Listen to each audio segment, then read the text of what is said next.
இப்ப நாங்க இவ்வளவு பெரிய மாநாடு நடத்த எங்க கிரீஸ் தடவல எங்க அது மாதிரி எங்க தொண்டர்கள் எல்லாரும் கரெக்டா கியூல வராங்க போறாங்க. எந்த ஒரு உயிரிழப்பு இது வரைக்கும் நடந்திருக்கு? கிட்டத்தட்ட 10 லட்சம் பேர் கூடுதாங்க.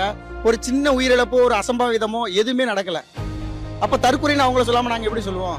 ஏங்க நாங்க கொள்கை கூட்டம், அவங்க தற்கொலை கூட்டம். வட இந்தியர்கள் பார்த்திருப்பாங்க, அங்க உள்ள நிலைமை இங்க வரக்கூடாது அப்படின்னா திமுக தான் ஆட்சி செய்யணும். இளைஞர்கள் கூட்டம் அதிகமா விஜய் பக்கம் நகர்றதை எப்படி பாக்குறீங்க? நாங்களாம் யாரு?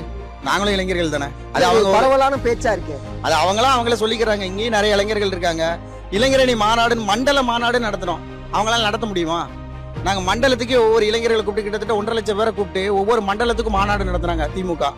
விஜயால அப்படி நடத்த முடியுமா? அவங்க ஒய்ஃபுக்கே அவரால் பாதுகாப்பு கொடுக்க முடியல. அவங்க ஒய்ஃபே வந்து என்னை வீட்டுக்குள்ள விட மாட்டுக்காருன்னு சொல்லி கோர்ட்ல மனு போட்டிருக்காங்க. அந்த அளவுக்கு தான் அவருடைய லட்சணம் இருக்கு. அதே மாதிரி தாய்மாமன் சீருன்னு சொல்லி தேர்தல் அறிக்கை சொல்லியிருக்காரு, மோதிரம் சொல்லியிருக்காரு.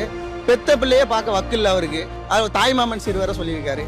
எப்படிங்க தமிழ்நாட்டு மக்கள் நம்புவாங்க? கூட்டங்கிறது எப்படி கூப்பிட்டு நடிகருங்க முறையில கூடுதே தவிர அவர் ஒரு அரசியல் தலைவரா யாரும் கூட்டம் கூடல. ஒரு கமலஹாசன் வராரு, ரஜினிகாந்த் வராருன்னா கூட்டம் கூடுற மாதிரி அவருக்கும் கூட்டம் கூடுது. அதை தான் தவிர அவர் ஒரு அரசியல் தலைவரா பாக்குறதுக்கு எந்த கூட்டமும் கூடல.